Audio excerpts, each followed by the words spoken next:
हम्म अब आगे की सब अब आगे की साइड अपन स्टार्ट करते हैं टॉपिक को, है ना। अभी अपना चल रहा है एंटी माइक्रोबियल में अपन ने एंटीबायोटिक की बात कर ली। अब अपन अगले ग्रुप की बात करने वाले हैं जिसका नाम होता है एंटीसेप्टिक एंड डिसइंफेक्टेंट।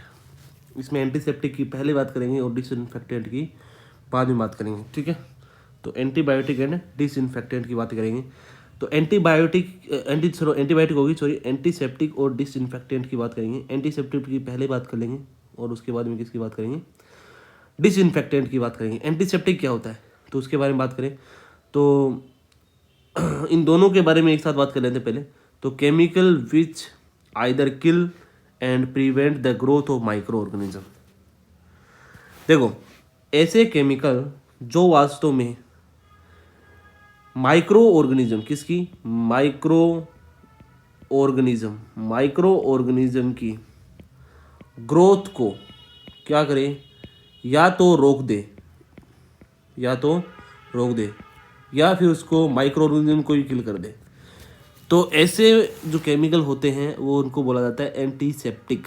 अच्छा, ये काम तो कौन करता था, ये काम एंटीबायोटिक भी करता था, पर इनमें उनमें क्या डिफरेंस है वो अपन आगे बढ़ेंगे। तो पहले अपन ने हेडिंग डाली है क्या, एंटीसेप्टिक की। एंटीसेप्टिक क्या होता है, एंटीसेप्टिक की हेडिंग डाली है पहले, तो एंटीसेप्टिक के बारे में बात करेंगे। तो एंटीसेप्टिक क्या होता है, तो वास्तव में एंटीसेप्टिक होता है वो लिविंग जो टिश्यू होता है, एक बार यहाँ समझ लो, लिविंग टिश्यू होता है। जैसे कि अपने बॉडी के अंदर बहुत सारे लिविंग टिश्यू होते हैं, उसके ऊपर कोई कट लग जाए, है ना, तो उस कट के ऊपर इसका यूज़ किया जाता है ताकि वहाँ पर बैक्टीरियल इन्फेक्शन ना हो। जैसे कि मान के चलो तुम कोई काम कर रहे हो, तुम्हारी स्किन पे जैसे तुम कोई सब्जी काट रहे हो, है ना, सब्जी वेजिटेबल्स जब काट रहे होते हैं तो वेजिटेबल के दौरान चाकू से कोई कट लग जाता है। अच्छा, चाकू से जो कट लगा है वो वहाँ टिश्यू पे कट लगता है ना, और उस टिश्यू पे अपन डिटोल लगाते हैं, नहीं लगाते ना।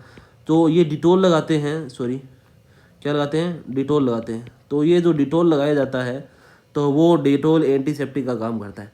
एंटीसेप्टिक को खाया नहीं जाता, जैसे एंटीबायोटिक को बॉडी के अंदर इंटेक किया जाता है, जैसे एंटीबायोटिक टेबलेट्स होती है उनको क्या किया जाता है, खाया जाता है, ठीक है ना। वो बैक्टीरिया को अंदर से मारते हैं। अब मान के चलो कि जैसे तुम चाकू से वेजिटेबल काट रहे थे, वेजिटेबल काटते दौरान तुम्हारे कट लग गया, कट पे इन्फेक्शन ना हो जाए उसके लिए अपन क्या डालते हैं, एंटीसेप्टिक डालते हैं, ताकि उस कट के ऊपर क्या हो जाए, माइक्रो ऑर्गेनिज्म या कोई बैक्टीरिया वायरस ये उसके ऊपर ग्रोथ है ना करे। इसलिए अपन क्या डालते हैं, एंटीसेप्टिक। एंटीसेप्टिक को खाया नहीं जाता लाइक ए एंटीबायोटिक, उसको इंटेक नहीं किया जाता, उसको बाहर से ही डाला जाता है टिश्यू के ऊपर एंटीसेप्टिक को। समझे बात को। तो एंटीसेप्टिक वास्तव में वो ड्रग्स होती है, एंटीसेप्टिक ग्रुप के अंदर वो ड्रग्स आती है जो बाहर से किसी टिश्यू पे डाल दी जाता है। तो अप्लाइड ऑन लिविंग टिश्यू, पहली बात तो ये जरूरी है, लिविंग टिश्यू, जिंदा टिश्यू होता है ना, उसके ऊपर अप्लाई की जाएगी। सच एज ए वाउंड्स, मतलब कहीं पर भी कोई घाव आ जाता है, कट, अल्सर, स्किन्स, सरफेस, इन की चीज़ों पे यूज़ किया जाता है, ठीक है ना। इन केसों में इसका यूज़ किया जाता है एंटीसेप्टिक का। एंटीसेप्टिक के एग्जाम्पल याद रख लेना, एक होगा फ्यूरासिन और एक होगा सोफ्रामाइसिन। एक क्या होगा, FS, है ना। तो याद रखना, फ्यूरासिन क्या होगा, फ्यूरासिन, और एक होगा सोफ्रामाइसिन और एक फ्यूरासिन। ये दो ऐसी ड्रग्स रहने वाली है जो एंटीसेप्टिक होती है। एंटीसेप्टिक मतलब इनको खाया नहीं जाएगा, इनको लगाया जाएगा बॉडी के ऊपर। तो ये लगाने वाली है, नहीं कि खाने वाली है। These are not ingested like antibiotic, इनको इंजेस्ट नहीं किया जा सकता like a antibiotics. Commonly use a antiseptic Dettol, commonly use antiseptic वो है डिटोल। कौन है, डिटोल। तो जब नॉर्मली बात करूँ तो जो एंटीसेप्टिक यूज किया जाता है, जब भी कोई कट लगता है तो अपन कहते हैं ना डिटोल डाल ले ऊपर। तो डिटोल यूज किया जाता है किसके लिए, एंटीसेप्टिक के लिए। डिटोल के अंदर दो कंपोनेंट होते हैं, एक होता है क्लोरो ऑक्जीनिलोल और एक होता है टर्पिनियोल। क्लोरो ऑक्जीनियोल ऑक्जीलिनियोल और टर्पिनियोल, ठीक है। ये 2 केमिकल्स होते हैं और ये नीट में पूछा जा सकता है डिटोल में कौन कौन से 2 केमिकल्स होते हैं। तो क्लोरो ऑक्जीनियोल और टर्पिनियोल, ये एग्जांपल सिंपल सी बात है, बहुत ज़्यादा फेमस है। और डिटोल 2 कंपोनेंट से मिलकर बना होता है। डिटोल पे केमिकल कंपोजिशन 2 का होता है। क्लोरो ऑक्जीनियोल और टर्पिनियोल, ये दोनों ही केमिकल्स क्या होते हैं, एंटीसेप्टिक का काम करते हैं। तो डिटोल नॉर्मली एंटीसेप्टिक की तरह यूज़ किया जाता है, ठीक है ना। एक होता है बायोथियोनोल, थियो मतलब थायो या थियो, तो यहाँ पर बायोथायोनोल होता है, वो क्या होता है, सल्फर की वजह से आता है बायोथायोनोल। तो यहाँ पर bithionol is added to soap to import antiseptic property. देखो अगर मैं कहूँ कि आजकल तो पहले तो देखो आजकल तो डिटोल ने भी क्या करना स्टार्ट कर दिया, अपनी साबुन बनाना स्टार्ट कर दिया, सोप बनाना स्टार्ट कर दी, नहीं कर दी, ठीक है ना। वो वास्तव में एंटीसेप्टिक की तरह काम करती है, एंटीसेप्टिक की तरह ही काम करती है। अच्छा, अगर तुम्हें अगर तुम्हें सोप को क्या बनाना है, एंटीसेप्टिक बनाना है, क्या बनाना है, सोप को क्या बनाना है, एंटीसेप्टिक बनाना है, एंटीसेप्टिक बनाना है। अगर तुम्हें सोप को एंटीसेप्टिक बनाना है तो उसके अंदर डालना पड़ेगा बाईथायोनोल। इसका दूसरा कंपोनेंट भी डाल सकते हैं जिसका नाम होता है बाईथायोनल। ओल डाल दो या फिर अल डाल दो, अल मतलब एल्डिहाइड, CHO, ठीक है ना। तो यहाँ पर अगर यहाँ पर OH और OH की जगह CHO लगा देंगे, CHO लगा लेंगे, तो इसका ये यहाँ पर ये सी यूज़ करेंगे तो ये साबुन के अंदर किया जाता है यूज़। तो नीट के अंदर पूछा जा सकता है कि साबुन के अंदर साबुन को अगर तुम्हें एंटीसेप्टिक बनाना है तो उसके अंदर क्या डालना पड़ेगा, तो बाईथायोनोल, ठीक है, ये डालना पड़ेगा। आगे इस तरह बात करते हैं। फिर बात करते हैं iodine is a powerful antiseptic. याद रखना, आयोडीन ए पावरफुल एंटीसेप्टिक, ये याद रखना। I2 होता है एक पावरफुल एंटीसेप्टिक होता है, ठीक है ना। अब याद रखना कि 2 से 3% सॉल्यूशन ऑफ आयोडीन इन, देखो आयोडीन लिख लेना, 2 से 3% solution of iodine in alcoholic water,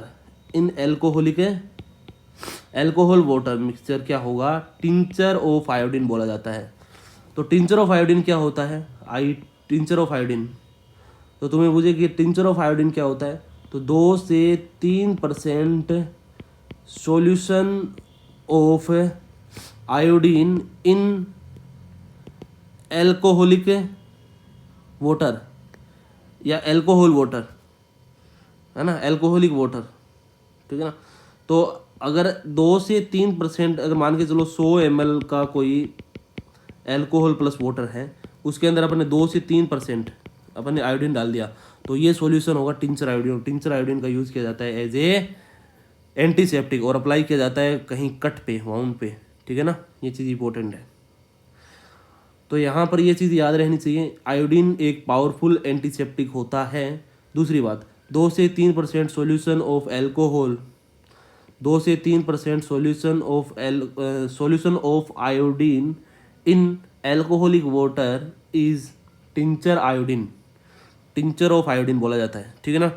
अगर अपन आयोडोफोम का यूज़ करें, जैसे आयोडोफोम क्या होता है, CHI और I, तो ये होता है आयोडोफोम। आयोडोफोम इज इक्वल टू, एक क्लोरोफोम पढ़ा था ना तुमने, CHCl,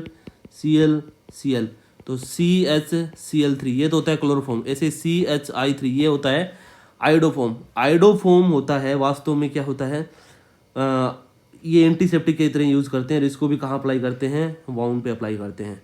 तो यहाँ पर सबसे सिंपल बात होता है एंटीसेप्टिक के अंदर क्या क्या चीज़ याद रखनी है तुमको, वो मैं बता देता हूँ। अच्छा, H3BO3 अपने जब बोरिक एसिड पढ़ा था तो मैंने बोला था ना, इसका डाइल्यूट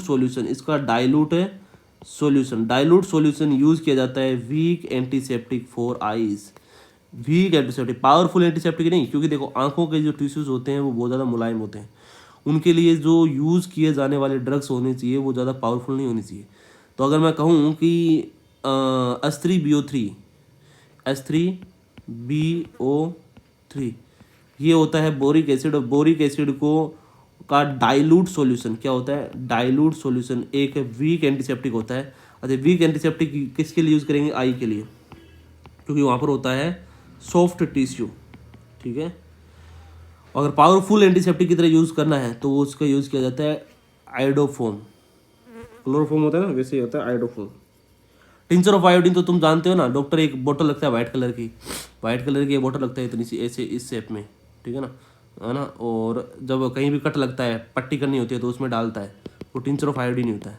टिंचर ऑफ आयोडीन 2 से 3% ऑफ आयोडीन का सॉल्यूशन इन एल्कोहलिक है वाटर के अंदर। तो ये हो गया अपना एंटीसेप्टिक। एंटीसेप्टिक के अंदर क्या क्या चीज़ इंपॉर्टेंट है तो मैं बता देता हूँ। पहली ये दो फ्यूरासिन एंड सोफ्रामाइसिन, ये 2 एंटीसेप्टिक होते हैं, एसएफ, ठीक है। दूसरा अपन को ये याद रखना है कि एंटीबायोटिक की तरह इसको अंदर इंटेक नहीं किया जा सकता, ठीक है ना। और डिटोल, डिटोल भी एक बहुत कॉमन यूज़ किया जाने वाला क्या है, एंटीसेप्टिक है। और डिटोल को जब याद रखना है तो डिटोल के 2 कंपोनेंट भी तुम्हें याद रखने पड़ेंगे जिसकी वजह से डिटोल बनता है। साबुन को एंटीसेप्टिक बनाने के लिए अपन को बाईथायोनोल डालना पड़ेगा, ये याद रखना है ना। और आयोडीन भी क्या होता है, एक पावरफुल, याद रखना आयोडीन यूज़ करेंगे पावरफुल एंटीसेप्टिक की तरह। देखो 2 चीज़ें हैं, कॉमनली यूज़ किया जाने वाला एंटीसेप्टिक डिटोल, ठीक है ना। साबुन को एंटीसेप्टिक बनाने के लिए बाईथायोनोल, ठीक है, ऐसे सिचुएशन है। और बात करें सबसे पावरफुल एंटीसेप्टिक की बात करें तो आयोडीन। आयोडीन के अंदर 2 से 3% टिंचर आयोडीन हो सकता है, आयोडोफोम हो सकता है, ये सारे हो सकते हैं। और तब हमें पूछा जाए कि वीक एंटीसेप्टिक तो H3BO3 कहाँ यूज़ करेंगे, आइस के अंदर। ये चीज़ याद रहनी चाहिए। ये हो गया तुम्हारा एंटीसेप्टिक। अब एंटीसेप्टिक के बाद में अपन किसकी बात करने वाले थे, डिसइंफेक्टेंट की। अच्छा, डिसइंफेक्टेंट की बात करेंगे। अब बात करें डिसइंफेक्टेंट की। डिसइंफेक्टेंट वास्तव में क्या होता है, तो जैसे कि अपन ने, तुमने फिनोल देखा होगा, फिनोल जैसे फर्श होता है उसको साफ़ करना होता है, कोई फ्लोर होता है उसको साफ़ करना होता है, जो नॉन लिविंग टिश्यू होता है। अब तुम्हें देखो, एंटीसेप्टिक यूज़ करा जाता है किसके ऊपर, लिविंग टिश्यू पे, है ना। ऐसे ही क्या होता है, डिसइंफेक्टेंट का यूज़ किया जाता है नॉन लिविंग टिश्यू पे। तो अप्लाइड ऑन इन एनिमल, देखो inanimate objects as a, inanimate है, ठीक है ना, मतलब इन एनिमल मतलब नॉन एनिमल, जो एनिमल टिश्यू नहीं है। अप्लाइड ऑन इन एनिमल बोल दो या फिर नॉन एनिमल बोल दो, object such as a floor, ठीक है ना। और इंस्ट्रूमेंट, इंस्ट्रूमेंट को साफ करने के लिए क्या किया जाता है, जैसे कि डॉक्टर ने कोई ऑपरेशन किया, उस दौरान इन्फेक्शन, डॉक्टर ने जो इंस्ट्रूमेंट यूज़ करे हैं वो इन्फेक्टेड हो जाते हैं, उसको डिसइंफेक्ट करने के लिए क्या किया जाता है, ऐसे सॉल्यूशन का यूज़ किया जाता है या ऐसे केमिकल्स का यूज़ किया जाता है, समझ आइए। तो ये नॉन लिविंग टिश्यू पे यूज़ किए जाते हैं डिसइंफेक्टेंट, ठीक है ना। और इनकी पावरफुल अमाउंट दी जाती है। डिसइंफेक्टेंट तुम्हें पता है कि अगर अपन देखो, ये सारी चीज़ होगी, डिसइंफेक्टेंट यूज़ किया जाता है नॉन लिविंग टिश्यू पे, मतलब नॉन लिविंग, जो से कोई फर्श को साफ करने के लिए अपन डालते हैं ना, फिनोल डालते हैं, ठीक है ना। तो ये सारी चीज़ें होती है। 0 से 2% सॉल्यूशन ऑफ फिनोल, 0 से 2% सॉल्यूशन ऑफ फिनोल। फिनोल का 0 से 2% सॉल्यूशन होता है एंटीसेप्टिक। क्या होता है, एंटीसेप्टिक। इसको क्या किया जा सकता है, लिविंग टिश्यू पे लगा सकते हैं। अगर 1% solution, 1% solution of phenol, 1% solution of phenol होगा डिसइंफेक्टेंट। याद रखना, देखो फिनोल की कंसंट्रेशन पे डिपेंड करता है। फिनोल की अगर 0.2 कंसंट्रेशन है तो उसको एंटीसेप्टिक की तरह यूज़ कर सकते हैं। अगर फिनोल की कंसंट्रेशन 1% है तो उसको डिसइंफेक्टेंट की तरह यूज़ करेंगे। फिर वो, ये एंटीसेप्टिक तो लिविंग टिश्यू के लिए यूज़ की जाती है और डिसइंफेक्टेंट किसके लिए यूज़ किया जाता है, नॉन लिविंग के लिए। तो याद पूछा जा सकता है कि फिनोल की कितनी कंसंट्रेशन तो डिसइंफेक्टेंट होती है और कितनी परसेंटेज है एंटीसेप्टिक होते हैं। क्लोरीन, क्लोरीन होता है ना Cl2, आयोडीन का यूज़ करते हैं अपन एंटीसेप्टिक के लिए, और क्लोरीन का 0 से 0.2 टू 0.4 ppm, 0.4 ppm पार्ट्स पर million in aqueous solution, in aqueous solution होता है डिसइंफेक्टेंट। ppm होता है पार्ट्स पर मिलियन, मतलब पानी के 10⁻6 मॉलिक्यूल के पीछे कितने मॉलिक्यूल होने चाहिए, 0.2 से लेके 0.4। ये डिसइंफेक्टेंट की तरह काम करता है। तो याद रखना, क्लोरीन होता है वो तो डिसइंफेक्टेंट की तरह काम करता है, आयोडीन किसकी तरह काम करता है, एंटीसेप्टिक की तरह काम करता है। क्लोरीन 0.2 से 0.4 ppm in aqueous solution is disinfectant. ठीक है। Sulphur dioxide SO2 in very low concentration is equal to disinfectant. तो ये एग्जाम्पल याद रखना है, 1% ऑफ फिनोल, क्लोरीन का 0.2 से लेके 0.4 ppm एक्वा सॉल्यूशन, और SO2 की बहुत स्मॉल अमाउंट ही क्या करती है, डिसइंफेक्टेंट की तरह काम करती है। ओके, ये हो गया डिसइंफेक्टेंट। अब आता है एंटी फर्टिलिटी ड्रग्स। अब किसकी बात करने वाले हैं अपन, anti fertility drugs. Anti fertility drugs ऐसे जो फर्टिलाइजेशन को क्या कर दे, रोक दे। फर्टिलाइजेशन में क्या होता है, स्पर्म और ओवम दोनों आपस में मिलते हैं, मिलने के बाद में क्या बनता है, जाइगोट बनता है, और यही प्रोसेस क्या होती है, फर्टिलाइजेशन होती है। एंटी फर्टिलिटी ड्रग्स जो इन ये स्पर्म और ओवम को दोनों को मिलने से रोक दे, तो इसे बोला जाता है एंटी फर्टिलिटी ड्रग्स। ठीक है ना। पहली बात तो इनकी ज़रूरत क्यों पड़ी, पहली बात तो इनकी ज़रूरत है क्यों पड़ी, इसके बारे में अपन घुसते हैं थोड़ा सा। ठीक है। तो एंटी फर्टिलिटी ड्रग्स की ज़रूरत ही क्यों पड़ी, तो सुनो अच्छी कहानी। जैसे ही इस मार्केट में जैसे जैसे टेक्नोलॉजी आगे बढ़ी, वैसे वैसे क्या हुआ, एंटीबायोटिक की डिस्कवरी हुई।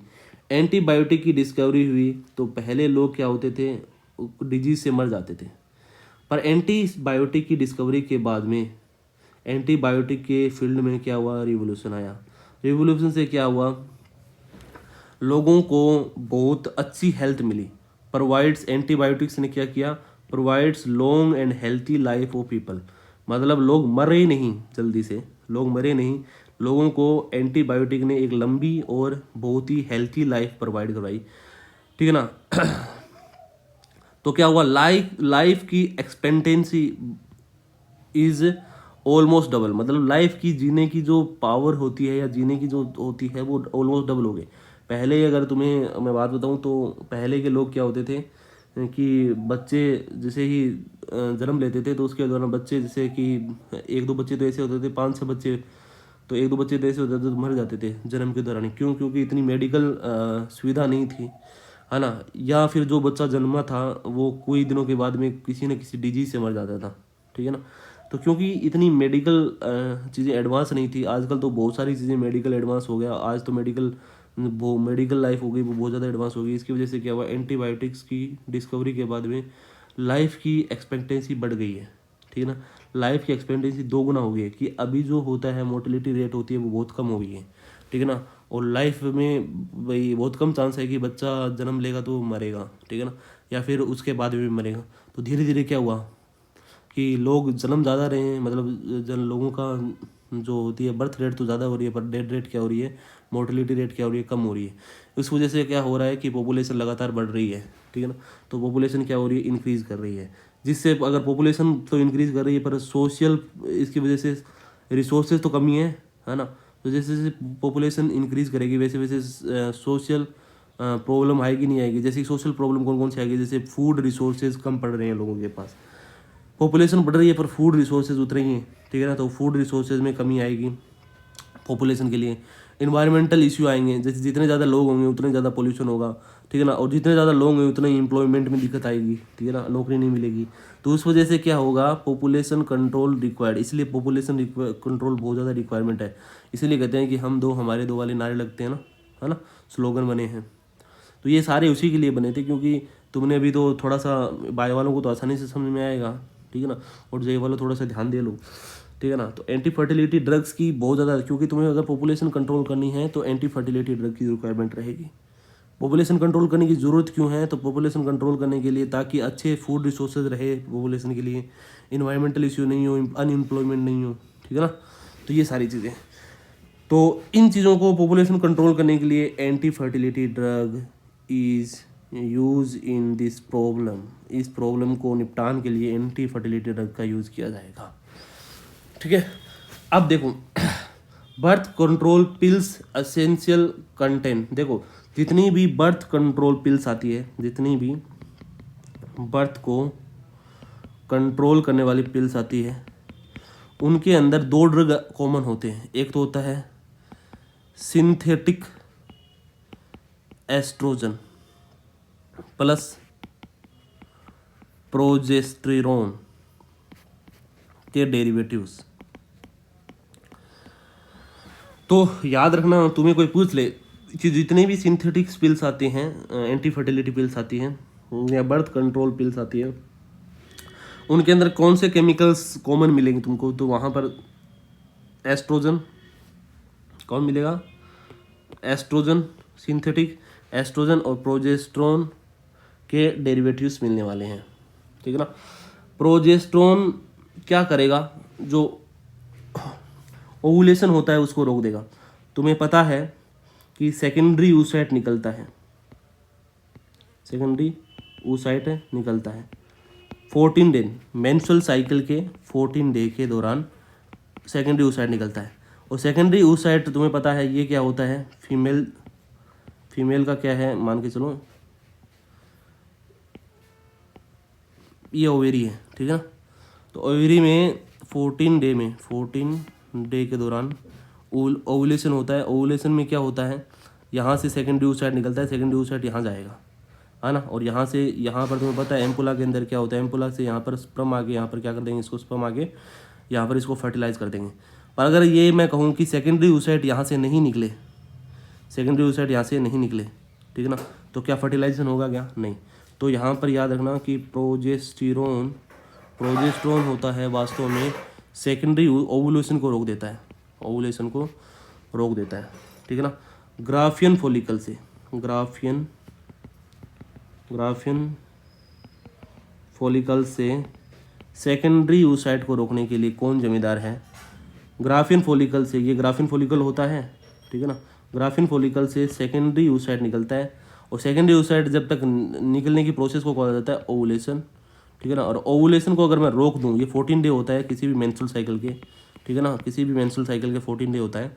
तो अगर ये इसको मैं रोक दूं, इसको रोक दूंगा तो फर्टिलाइजेशन होगा नहीं, और फर्टिलाइजेशन होगा तो ड्रग्स के अंदर क्या होगा, मतलब बर्थ कंट्रोल में यूज़ किया जा सकता है। तो प्रोजेस्टेरोन का काम क्या है, तो इसको क्या कर देता है, सप्रेस कर देता है। तो प्रोजेस्टेरोन सप्रेस ओवुलेशन, ठीक है ना, मतलब रिलीज ऑफ ओवुलेशन क्या होता है, release of secondary oocyte from Graafian follicle, क्या होता है ओवुलेशन, लिख लेना अगर नहीं समझ आया तो। फिर आता है synthetic progesterone more potent then progesterone. अच्छा, अपनी बॉडी के अंदर प्रोजेस्टेरोन भी मिलता है, ठीक है ना, एस्ट्रोजन भी मिलता है, दोनों मिलते हैं, चाहे मेल बॉडी हो चाहे फीमेल बॉडी हो। प्रोजेस्टेरोन तो होता है, देखो प्रोजेस्टेरोन और एस्ट्रोजन दोनों मिलते हैं, ठीक है ना। पर प्रोजेस्टेरोन की बात करूँ तो एस्ट्रोजन होता है वो फैट को बढ़ाता है। जैसे कि बात करूँ अगर मैं कहूँ कि ओवुलेशन के दौरान या फिर मेंस्ट्रुअल साइकिल के दौरान ये जो होता है क्या नाम, तो एस्ट्रोजन होता है, वो एस्ट्रोजन फैट को बढ़ाता है। जहाँ पर भी बॉडी के अंदर फैट डिपॉजिट करनी होती है वो हार्मोन होता है एस्ट्रोजन। जैसे कि बात करूँ कि जो यूट्रस होता है, यूट्रस की जो वॉल होती है उसको मोटा करने के लिए एस्ट्रोजन रिक्वायरमेंट होता है। अच्छा, जब भी मेंस्ट्रुअल साइकिल चलता है, menstrual cycle next menstrual cycle तभी चलेगा जब प्रोजेस्टेरोन का अमाउंट क्या हो, कम हो। अगर प्रोजेस्टेरोन बॉडी के अंदर बहुत ज़्यादा रहेगा तो नेक्स्ट मेंस्ट्रुअल साइकिल चलेगा नहीं, नेक्स्ट मेंस्ट्रुअल साइकिल नहीं चलेगा तो फर्टिलाइजेशन होगा नहीं, नेक्स्ट ओवुलेशन होगा नहीं। समझ में बात को। तो देखो होगा क्या कि जब भी अपन कोई ड्रग्स लेते हैं तो उसमें क्या होता है, एस्ट्रोजन होता है, प्रोजेस्टेरोन होता है। प्रोजेस्टेरोन क्या करेगा, ओवुलेशन को रोक देगा, क्या कर देगा, ओवुलेशन को रोक देगा। क्योंकि तुम्हें पता है ना प्रोजेस्टेरोन क्या होता है, ओवुलेशन को सप्रेस कर देता है। अब बात करते हैं सिंथेटिक प्रोजेस्टेरोन होता है, वो ज़्यादा पावरफुल होता है, ज़्यादा काम का होता है, ज़्यादा पावरफुल होता है किसके, नॉर्मल प्रोजेस्टेरोन जो बॉडी में सिंथेसाइज होता है, ठीक है ना। नॉर्थइंड्रोन होता है वो सिंथेटिक प्रोजेस्टेरोन डेरिवेटिव होता है वास्तव में, जो most widely use as a anti fertility drug के रूप में इसका यूज़ किया जाता है, ठीक है ना। पर याद रखना ये प्रोजेस्टेरोन का डेरिवेटिव होता है ना, नॉर्थइंड्रोन। ऐसे ही क्या होता है, इथाइनिल एस्ट्राडाइयोल, जिसे क्या बोला जाता है, नोवेस्ट्रोल बोला जाता है। इथाइलिन एस्ट्राडाइयोल जिसे नोवेस्ट्रोल बोला जाता है, वास्तव में ये एस्ट्रोजन का डेरिवेटिव होता है। ये याद रखना, पूछा जा सकता है प्रोजेस्टेरोन का डेरिवेटिव कौन है सिंथेटिक के अंदर, है ना। और ऐसे एस्ट्रोजन का पूछा जा सकता है, the oestrogen derivative which is use in a combination with the progesterone derivative. Progesterone derivative कौन हो गया, नॉर्थेंड्रोन, है ना। Progesterone derivative is ethinyl oestradiol, जिसे नोवेस्ट्रोल बोला जाता है, ये एंटी फर्टिलिटी ड्रग हो गया। तो याद रखना एंटी फर्टिलिटी ड्रग के अंदर क्या चीज़ याद रखनी है कि एंटी फर्टिलिटी ड्रग के अंदर सबसे ज़्यादा यूज़ होता है प्रोजेस्ट्रोन और एस्ट्रोजन के सिंथेटिक ड्रग्स का यूज़ किया जाता है, उसके ड्राइव्स का यूज़ किया जाता है, ठीक है ना, एंटी फर्टिलिटी ड्रग में। और पूछा जा सकता है प्रोजेस्ट्रोन का सिंथेटिक कौन है, तो याद रखना नोथिंड्रोन, और यहाँ आता है इथाइनिल एस्ट्राडाइयोल, नोवेस्ट्रोल, ये याद रखने ड्रग्स, इसे बोला जाता है एंटी फर्टिलिटी ड्रग। अब अपन पूछने वाले केमिकल्स फूड्स आगे नेक्स्ट वीडियो के अंदर, वो नेक्स्ट वीडियो के अंदर ही बात करेंगे।